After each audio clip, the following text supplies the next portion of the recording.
I want to highlight from a land-based perspective how we can transform our economy to reverse these problems. Many people assume our multiple crises are inevitable effects of overpopulation, of the sheer number of people.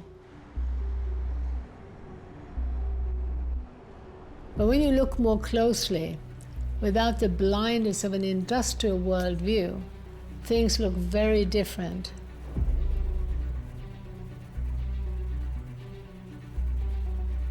While today's growing population is certainly a challenge, a big picture perspective reveals that it would still be possible for 8 billion people to meet their needs for food, clothing, and shelter in vastly more sustainable ways. What's important is not just what we consume, but how the things we consume are produced, and crucially, how they're distributed. In this regard, I'll be showing how global versus local literally makes the world of difference. In the modern era, in the name of progress, in the name of growth, we have embarked on a globalizing path that has become more and more inefficient and wasteful in terms of the use of our precious, limited natural resources. In fact, it couldn't be more wasteful.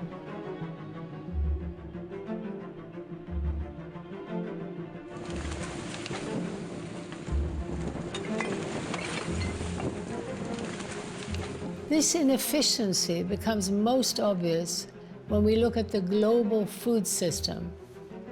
And this is the most important system, since agriculture uses more than half of all habitable land. The way we build our food economies has a huge impact on the face of the earth.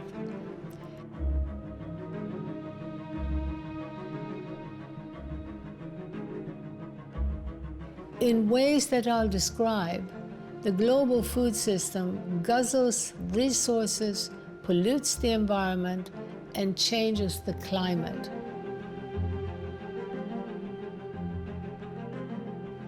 I'll also explain why localized food systems, both traditional farming cultures and emerging food localization initiatives, are able to increase productivity while actually restoring the health of ecosystems.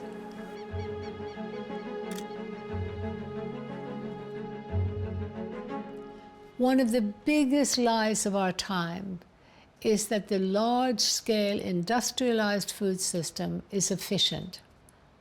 The truth is it could not be more wasteful. Thanks to the taxes, subsidies, and regulations that I talked about earlier that systematically support global trade, we have Norwegian fish shipped to China to be deboned, then shipped back to be sold in Norwegian supermarkets. British apples have flown to South Africa to be washed and then flown back again.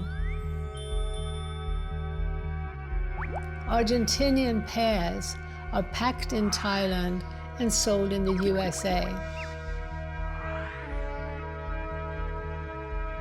Meanwhile, countries regularly import and export nearly identical quantities of identical products. The US exports around 1.4 million tons of beef a year, and then turns around and imports just about the same amount.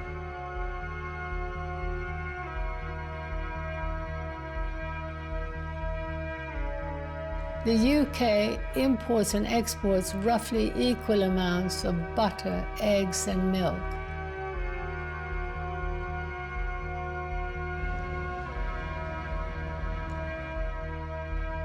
At a time of dwindling resources and accelerating climate change, it's hard to see how all this needless transport can possibly be efficient.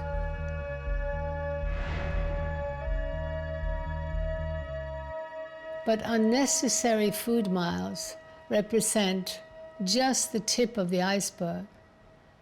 What these long distances mean for how we produce our food, as well as our clothing and shelter, is an even bigger problem.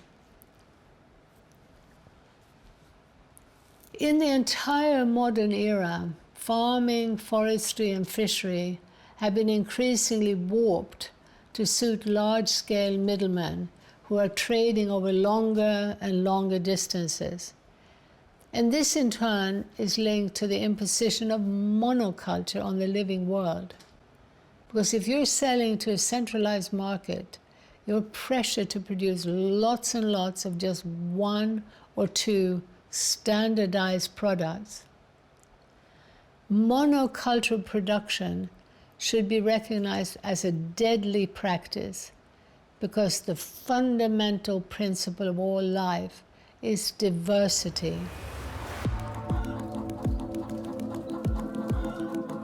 So whether it's huge factory farms that abuse animals and create toxic manure lagoons, or vast chemical-drenched expanses of wheat, soy, or canola,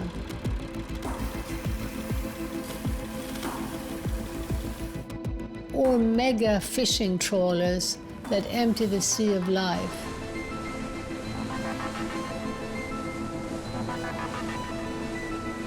or plantations stretching as far as the eye can see of identical trees grown to be logged.